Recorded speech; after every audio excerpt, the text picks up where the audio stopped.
and I've just got a Twitter notification. I don't want to break the news to you all and break the news to you as well. But Jack Martin has suffered a calf strain and won't make the trip up to Sydney. No way. That is factual. Well, as factual as Riley Beveridge is, and he's a very reliable journalist. So. Another injury for the Blues. Jack Martin has a calf strain and won't make the trip to Sydney for Friday night's clash against the Swans. Yeah, that's goodness gracious me. That's not good at all, is it? That's. Hi, welcome to another video on the Blue Abroad YouTube channel. It's time to talk about strength and conditioning and injuries.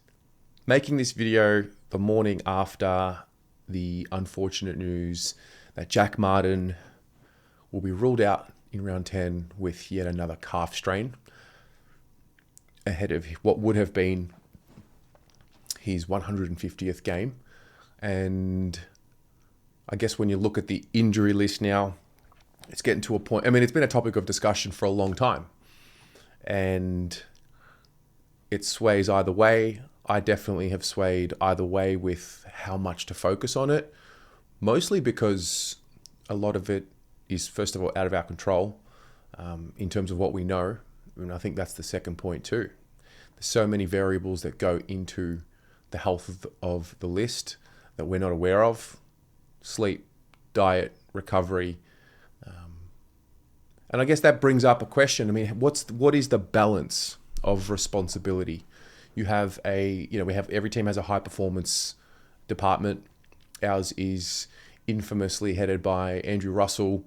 I think it's safe to say that's been a topic of contention for years now.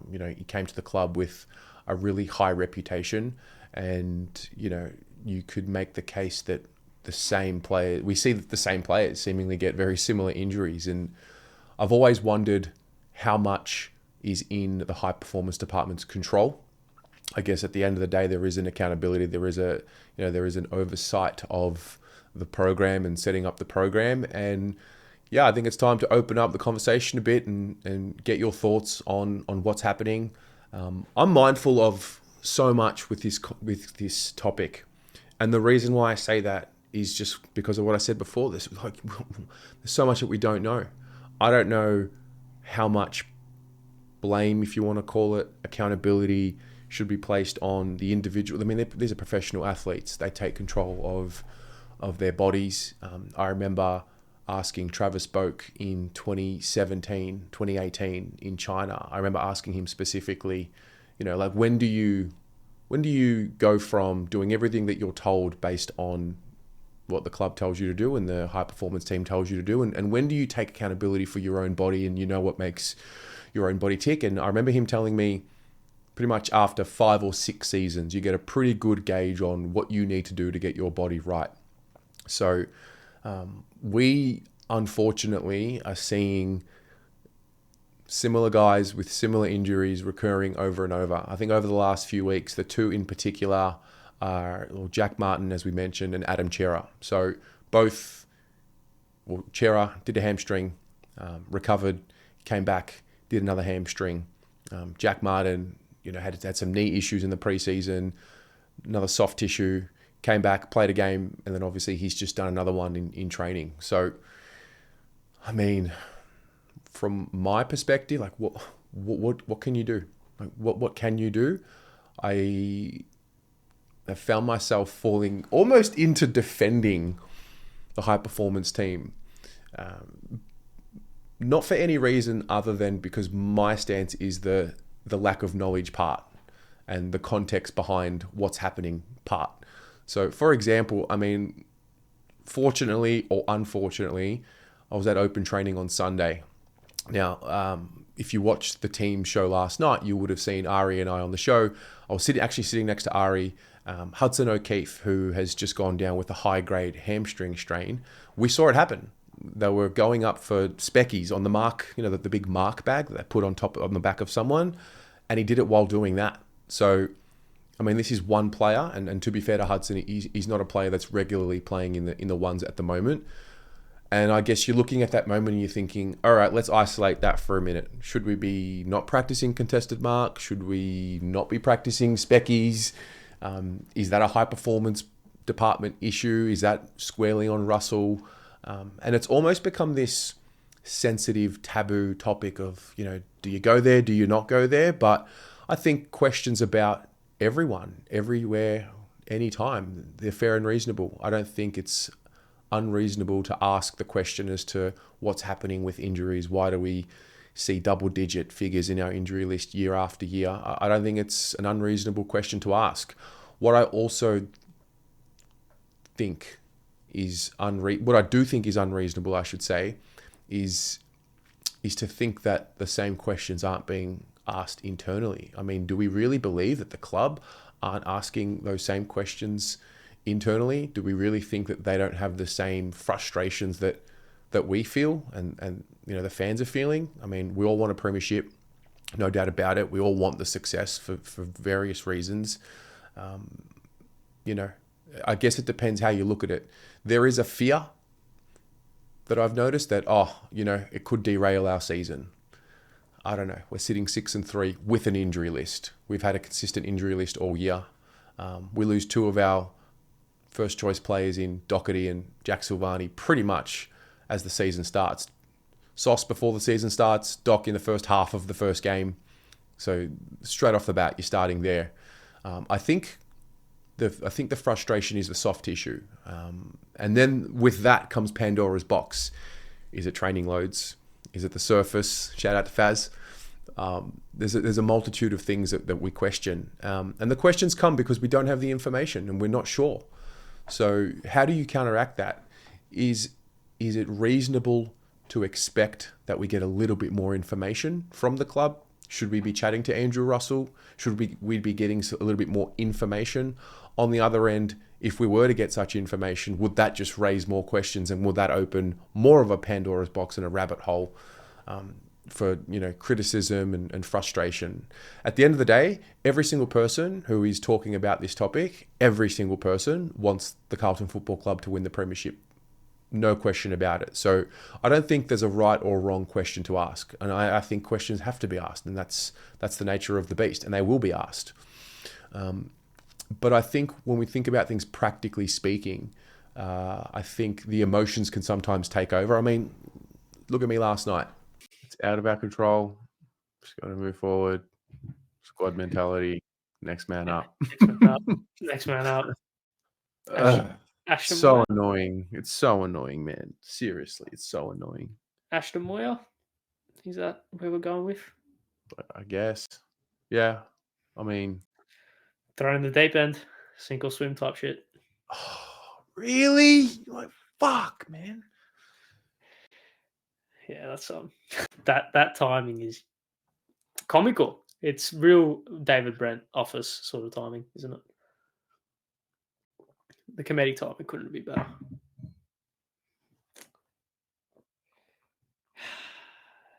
Didn't he just come back from a calf? Was it a calf that he? Kobe. Sorry, bro. Yeah, sorry. It's not my fault. They shoot the messenger, guys. Don't. Yeah. Whatever.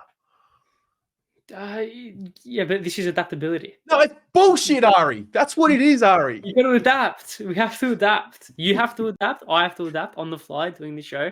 It's gone against the run sheet, which doesn't exist. But if it did exist, it would go against it. It's gone against the club has to adapt. I'm sure this wasn't part of their plans. Come on, adaptability. It's a good trait. No, you're right. You're right. Come on, we have to start getting up, get some competitive juices in you, and get the fuck on with it. You're right. You're absolutely right. All right, we're gonna move on. That was unfortunately that was live. We got that reaction. We got the news live as we were on the show last night. And it's I know, we know how important a player like Jack Martin is to the team. We know how good he is when he plays, and we know how much we miss him when he's not there. He really is a experienced, high IQ player on the field when we're there. So putting that to the side, I think what we've learnt about Carlton, or what I've learned about following footy and whatnot. I mean, you got to wait to the end of the season. You got to get all the information that you need every season to make a judgment call. And I think calls for sacking and calls for delisting players, I don't know how that helps. I don't know how putting that out on the public record helps, because ultimately nothing's going to get done in that regard until the end of the season. If anything, the time to have that conversation was at the end of last season. And for whatever reason, we didn't get much outcry at the end of last season. We didn't get the conversation turning to, all right, we nearly made a granny. Why don't we delist him? Why don't we sack him now? Because we're a game away from winning a premiership. I think mid-season, I don't know if that discourse is helpful, particularly when it becomes a pack mentality and a mob mentality. I'm frustrated as much as anyone. I think there's nothing wrong with asking questions of the high performance department.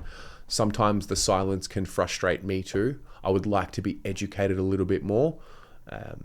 And so whether or not we see some sort of education piece from the club remains to be seen. I think it would help. I mean, if we're looking at examples around the league, I mean, the recent one that I can think of is Luke Beveridge. Bit of heat coming externally about him, about his role, about his job. The fans from the Western Bulldogs as well talking about that. Obviously, we're talking about two different scenarios, talking about team performance and pressure about the coach.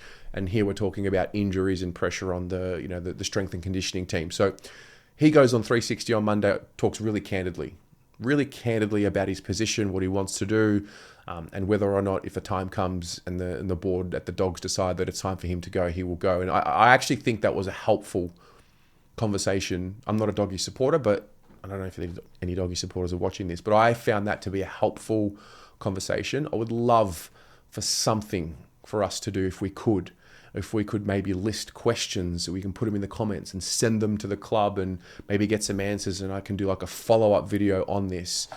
It's actually not a bad idea. Maybe we can do that. I might ask you at the end of the video to do that. But I think an education piece is missing. I think the silence can work both ways.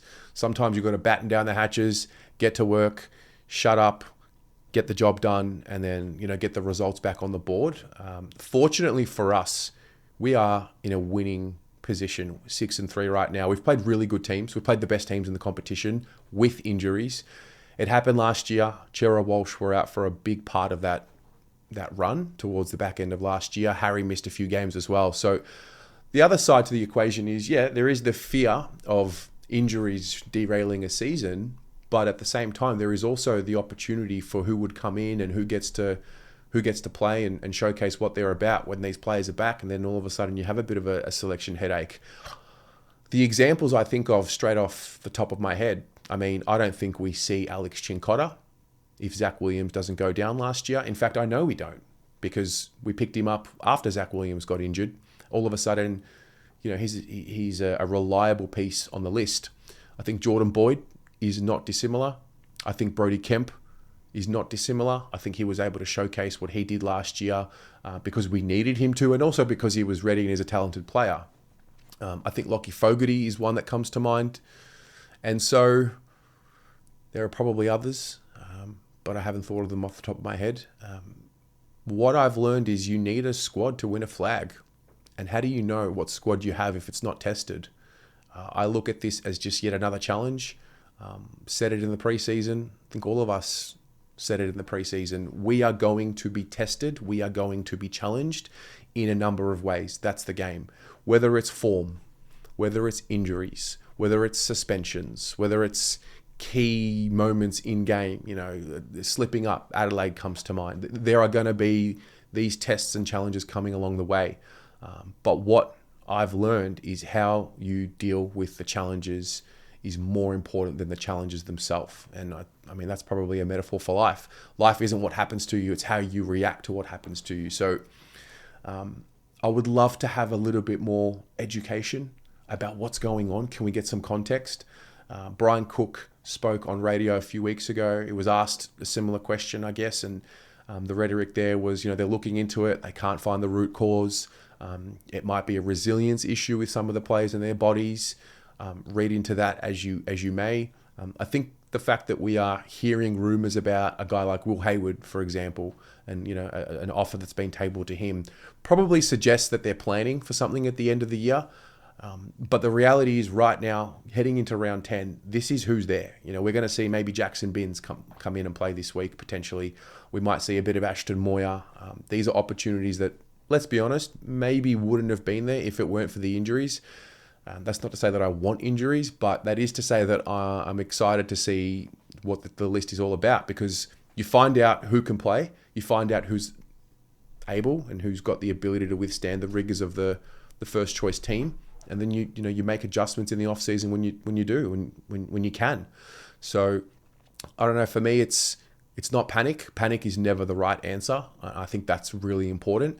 And the very last thing that I would want is for that panic and that anger and emotion to filter into the playing group, where they start doubting their own ability to play and win the flag. Because I think as soon as you dip off with that belief by a marginal percentage, you get found out. And I hope that hasn't seeped into the playing group.